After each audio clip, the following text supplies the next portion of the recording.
menjelaskan mengenai pengertian dari pergaulan bebas terlebih dahulu. Jadi, pergaulan bebas itu adalah hubungan antar individu yang tidak terikat oleh aturan atau norma-norma sosial yang berlaku di dalam masyarakat. Atau, pergaulan bebas adalah perilaku sosial yang tidak sesuai dengan norma agama, budaya, dan moral yang ada di masyarakat dengan interaksi remaja yang melewati batas seperti tanpa kontrol. Lalu saya akan menjelaskan mengenai penyebab dari pergaulan bebas itu sendiri. Penyebab dari pergaulan bebas adalah kurangnya pendidikan agama dan moral. Karena ketika manusia kekurangan norma atau kekurangan pendidikan agama dan moral, maka mereka akan kehilangan arah dan tidak memiliki pegangan yang kuat dalam menjalani hidup. Lalu yang kedua yaitu pengaruh lingkungan dan teman sebaya. Pada umumnya, anak remaja itu masih fresh yang dimana berusaha untuk menemukan jati diri. Jadi, sehingga lingkungan dari sekolah ataupun dari teman-temannya akan mempengaruhi perilaku dari anak tersebut apabila anak tersebut tidak memiliki pendirian. Lalu yang ketiga adalah kurangnya perhatian dari keluarga. Anak yang kurang mendapatkan kasih sayang dan bimbingan dari orang tua cenderung mencari pelarian dari luar rumah karena mereka kurangnya kasih sayang sehingga mereka berusaha untuk mencarikan kurangnya kasih sayang. Mereka berusaha untuk melampiaskannya kepada hal-hal yang mungkin bersifat negatif. Lalu yang keempat adalah pengaruh media sosial dan teknologi. Zaman sekarang kita harus bijak dalam menggunakan media sosial dan teknologi. Kenapa saya bisa bilang begitu? Karena apabila kita tidak bijak dalam menggunakan media sosial akan mempengaruhi kita dan kita akan melakukan hal-hal yang mungkin itu dilarang. Lalu yang kelima atau yang terakhir adalah keinginan untuk diakui dan mencari eksistensi. Remaja seringkali ingin terlihat keren dan diterima oleh lingkungannya karena mereka itu pada umumnya belum bisa menemukan di mana mereka merasa mampu dalam bidang tertentu.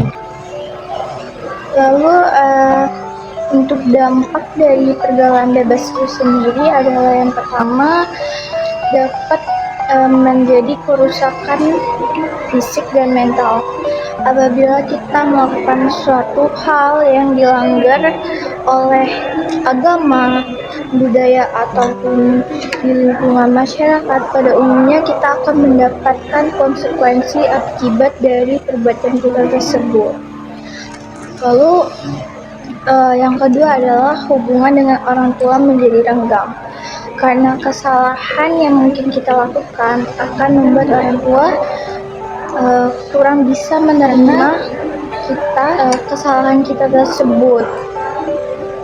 Karena pada umumnya orang tua pasti akan merasa kecewa apabila anaknya melakukan hal yang mungkin dapat merugikan nama baik keluarga. Lalu ada juga yang ketiga adalah dapat memicu tindakan kriminalitas. Apabila seorang remaja pertama kali melakukan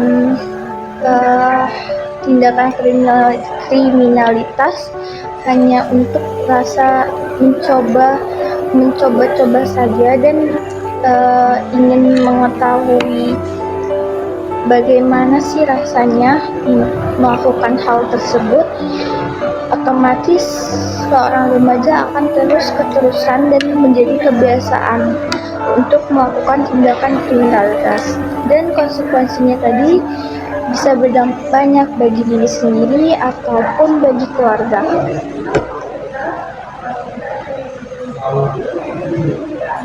Lalu ada juga dampak bagi diri kita sendiri, karena tadi saya menjelaskan poin-poin secara besar dan tidak menjelaskan mengenai secara rinci dampak bagi diri sendiri, dampak bagi keluarga, ataupun dampak bagi masyarakat. Di sini saya akan menjelaskan dampak bagi diri sendiri, yaitu yang pertama, terjerumus ke dalam seks bebas yang bisa menyebabkan kehamilan di luar nikah. Nah, itu nanti ada kaitannya nanti mungkin ada kaitannya dengan materi yang akan saya jelaskan berikutnya. Nah, di sini dampaknya itu yang kedua adalah ketergantungan pada narkoba atau minuman keras yang mungkin merusak kesehatan. Nah, di sini saya ada 3 contoh gambar yang dimana ini adalah salah satu contoh dari dampak pergaulan bebas dan zina. Nah, gambar pertama ini juga termasuk ke dalam zina, karena seorang laki-laki dan perempuan yang pada umumnya belum memiliki hubungan yang sah, tapi mereka melakukan hal yang mungkin dilarang oleh agama dan lingkungan sosial. Dan di sini ada gambar narkoba atau narkotika. Lalu di sini ada gambar minuman keras atau alkohol. Nah, terus ada juga dampak bagi orang tua, membuat orang tua merasa kecewa dan malu. Lalu yang kedua adalah menjadi beban keluarga akibat masalah yang ditimbulkan. Lalu saya akan menjelaskan beberapa cara untuk menghindari pergaulan bebas.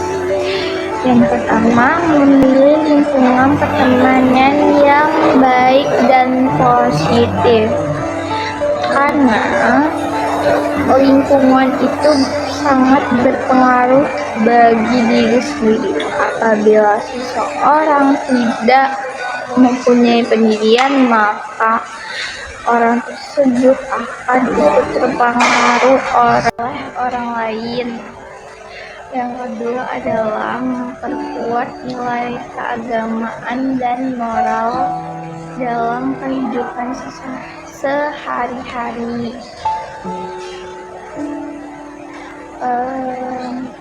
Lalu yang ketiga adalah membatasi penggunaan media sosial.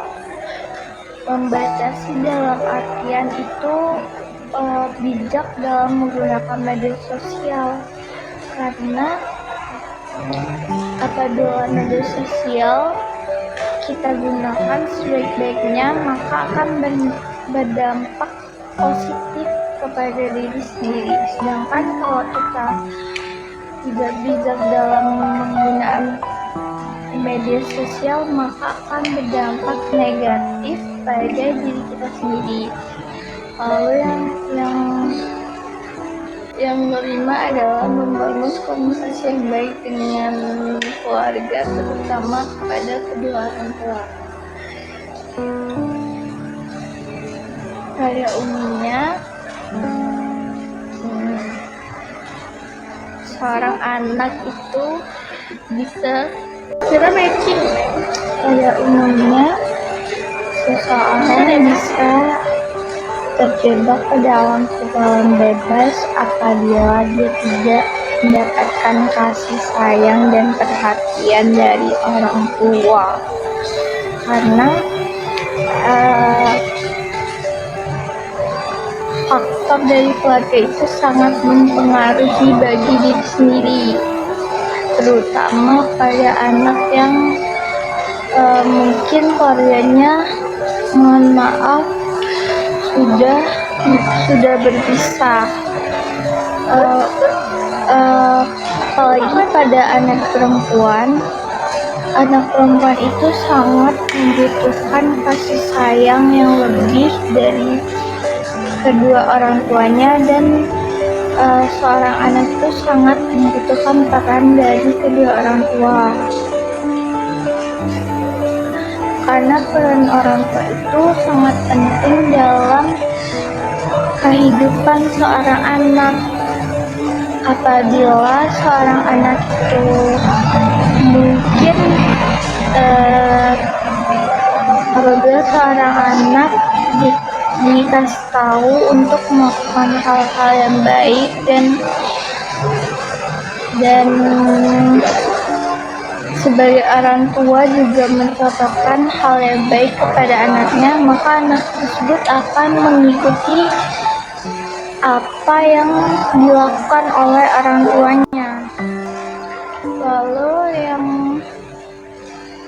terakhir adalah fokus pada aktivitas seperti belajar, organisasi, atau hobi produktif. Karena selagi masih remaja itu harus berusaha untuk mencari relasi yang lebih banyak. Kita harus memanfaatkan diri kita yang masih muda, guys.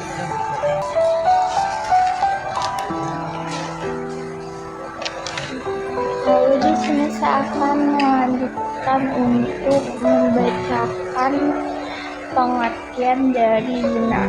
Zina itu adalah perbuatan yang dilakukan oleh laki-laki ataupun perempuan yang di luar dari hubungan sah. Bisa dibilang zina itu lebih mengarah kepada hubungan yang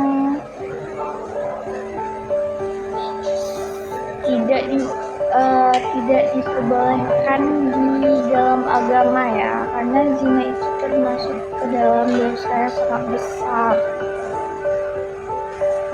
Nah, ternyata zina itu terdapat beberapa jenis.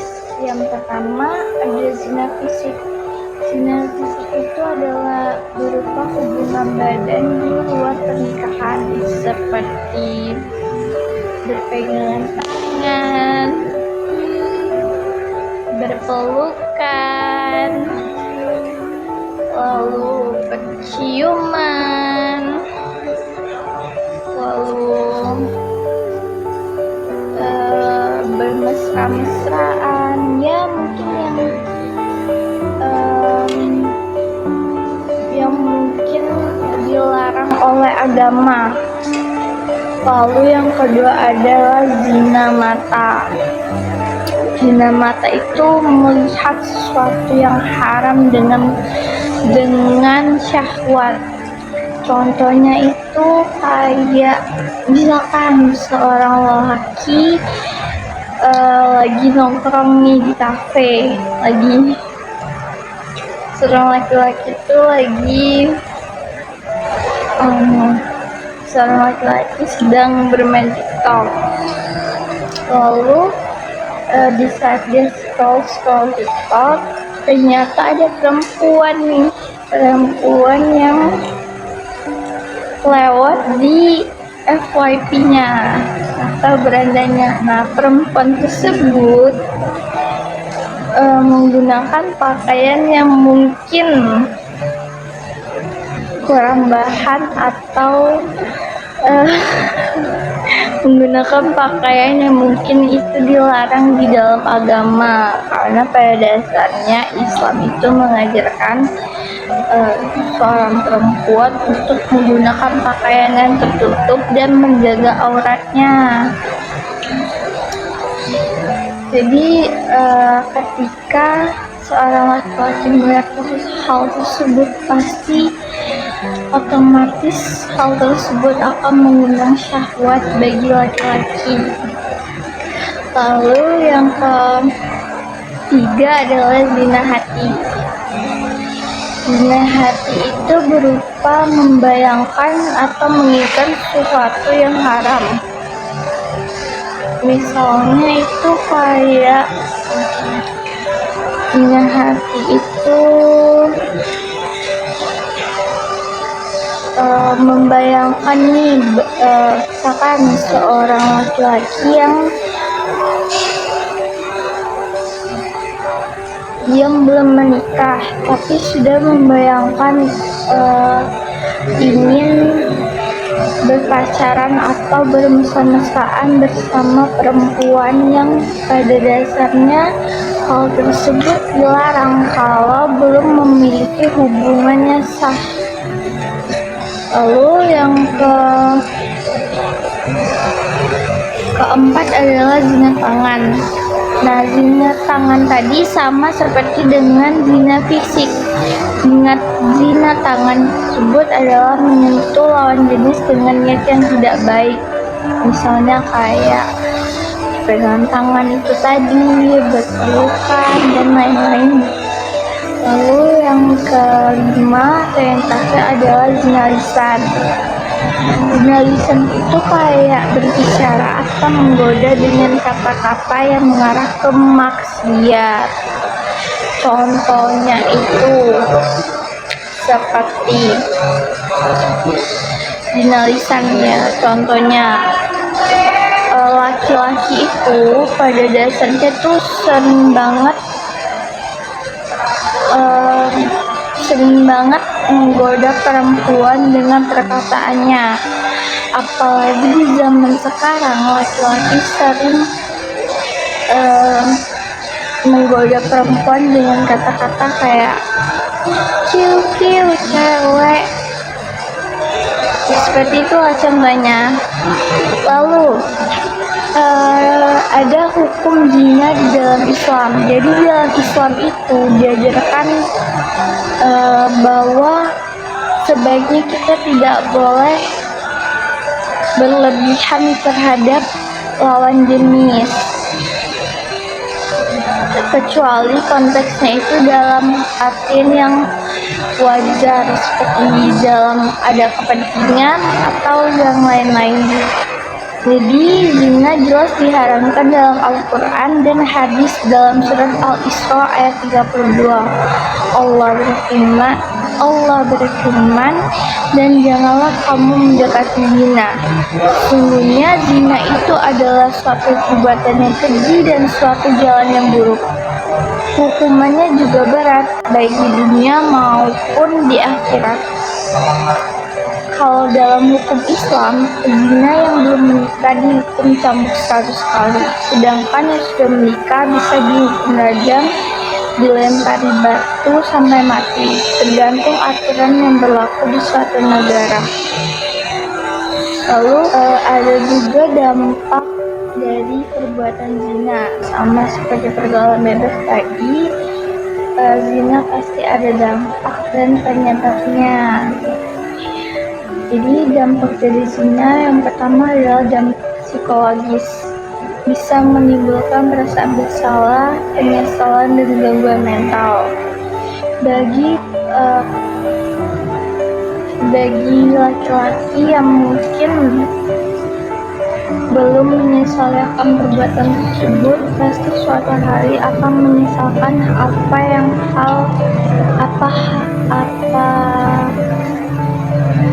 yang sudah diperbuat dari masa lalu. Bisa juga bisa juga berdampak kepada perempuan, karena ketika mereka melakukan hal tersebut, mereka tidak memikirkan bagaimana dampak untuk kedepannya. Lalu yang kedua adalah dampak sosial. Dampak sosial itu dapat berupa merusaknya hubungan keluarga, menurunkan harga diri, bahkan dikucilkan oleh masyarakat. Karena pada umumnya ketika kita melakukan zina lalu diketahui oleh orang lain, dan apabila si perempuan hamil di luar nikah, otomatis itu otomatis akan dikucilkan oleh masyarakat setempat, karena hal tersebut juga termasuk hal yang sangat sensitif di kalangan lingkungan sosial. Lalu yang ketiga adalah dampak bagi kesehatan. Dampak dari perbuatan zina bagi kesehatan yaitu beresiko untuk terkenanya penyakit menular seperti HIV, AIDS, sifilis, dan lain-lain. Lalu yang keempat atau yang terakhir adalah dampak spiritual. Dampak spiritual itu menjauhkan dari Allah, membuat hati gelisah, dan bisa membawa azab di dunia maupun akhirat. Lalu saya di sini punya beberapa cara untuk menghindari zina. Yang pertama, menjaga pandangan dan hati-hati dari hal-hal yang bisa memicu syahwat.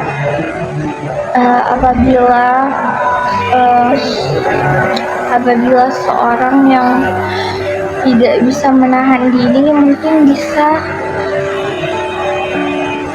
menahan diri dengan mengucapkan istighfar ketika syahwat, ketika melihat sesuatu yang mungkin dapat memicu munculnya syahwat. Yang kedua, memperkuat iman dan selalu mendekatkan diri kepada Allah,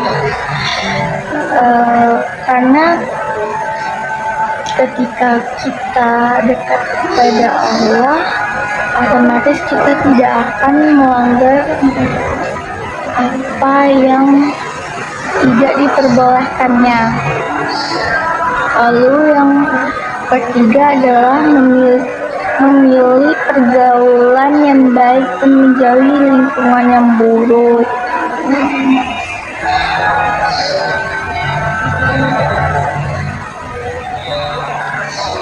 Memilih pergaulan baik dan menjauhi lingkungan yang buruk. Karena seperti yang saya bilang tadi, ada kaitannya juga dengan pergaulan bebas. Kita harus bijak dalam memilih pergaulan, karena pergaulan itu, karena lingkungan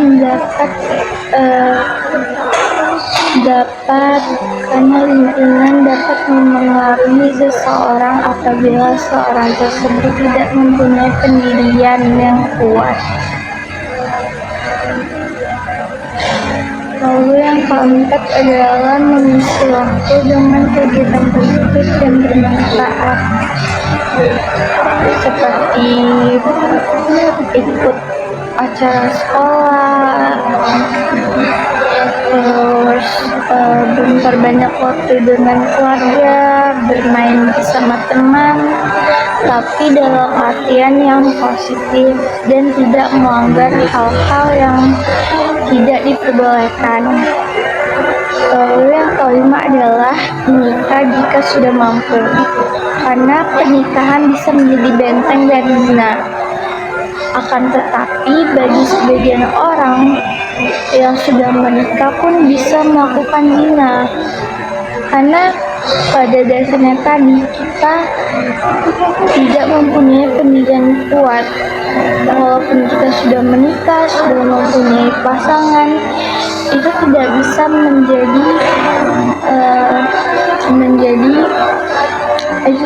menjadi alasan untuk kita tidak melakukan perbuatan zina. Karena walaupun laki-laki atau perempuan sudah menikah, ada juga yang masih berzina dengan perempuan lain, dan dia tidak bersyukur bahwa dia tuh sudah mempunyai pasangan yang halal.